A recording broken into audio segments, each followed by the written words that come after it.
ড্ৰাগছৰ দৰে নিচাজাতীয় দ্ৰব্য অসামাজিক কাৰ্যকলাপৰ পৰা যুৱ প্ৰজন্মক আঁতৰত ৰখাৰ প্ৰয়াস ৰঙিয়াৰ তুলসীবাৰী যুৱক সংঘৰ।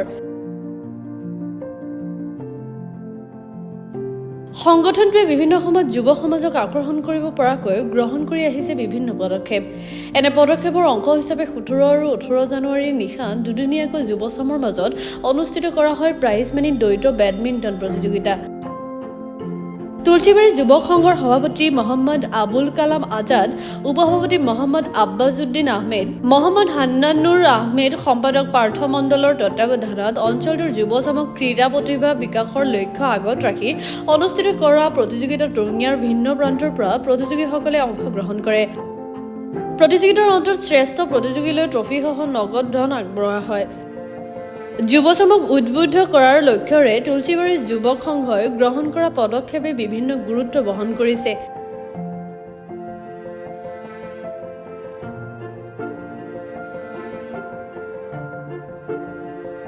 আজি আমি যোৱা 17-18 দুদিনীয়া কাৰ্যসূচী তুলসীবাৰী যুৱ সংঘৰ উদ্যোগত দিবানৈক দ্বৈত বেডমিণ্টন প্ৰাইজমানি ট্ৰফি প্ৰতিযোগিতাৰ আজি চূড়ান্ত তথা অন্তিম খেলখন অনুষ্ঠিত হ'ল।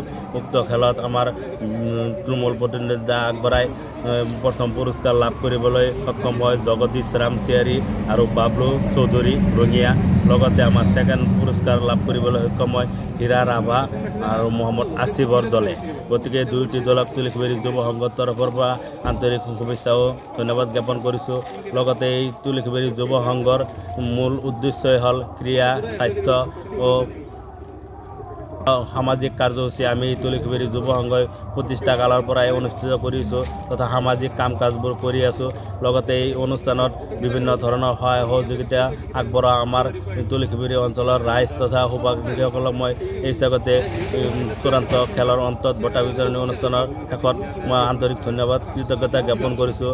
লগতে আমাৰ এই বঁটা বিতৰণী অনুষ্ঠানত উপস্থিত আছিলে আমাৰ তুলসীবাৰী যুৱ সংঘৰ সভাপতি মাননীয় আবুল কালাম আজাদ ডাঙৰীয়া।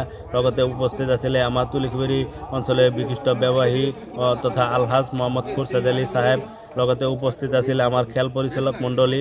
লগতে উপস্থিত আছিল আমাৰ এই খেল পৰিচালনা সমিতিৰ সভাপতি মাননীয় দিদাৰ হুছেইন ডাঙৰীয়া। আমাৰ এইখন খেলৰ চূড়ান্ত খেলখনৰ প্ৰথম পুৰস্কাৰ আছিলে 10,000 টকা আৰু 2টা ট্ৰফি। লগতে দ্বিতীয় পুৰস্কাৰ আছিলে 2টা ট্ৰফি ও 7,000 টকা আৰু মেন অফ দ্য মেচ হিচাপে চূড়ান্ত খেলখনত আমাৰ প্ৰদান কৰা হয়।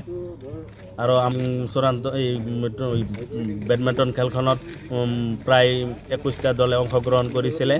আজি চূড়ান্ত খেলখন আমি অনুষ্ঠিত কৰিলোঁ আৰু সঁচাকৈ আনন্দিত আৰু উৎফুল্লিত আমি পাইছোঁ আৰু ৰাইজৰ সহায় সহযোগিতা আমি আন্তৰিকতাৰে ভৱিষ্যতে কামনা কৰিছোঁ।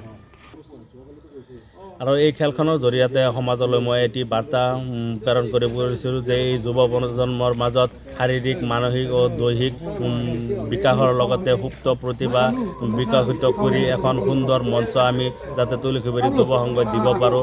লগতে যুৱ প্ৰজন্মৰ মাজত যি মানে মাৰাত্মক সমাজ ব্যাধি ড্ৰাগছ, মদ, ভাং, জুৱা ইত্যাদিৰ যাতে প্ৰলোভন নহয় তাৰে আমি এই খেলৰ জৰিয়তে আমি সমাজক দিব বিচাৰিছোঁ।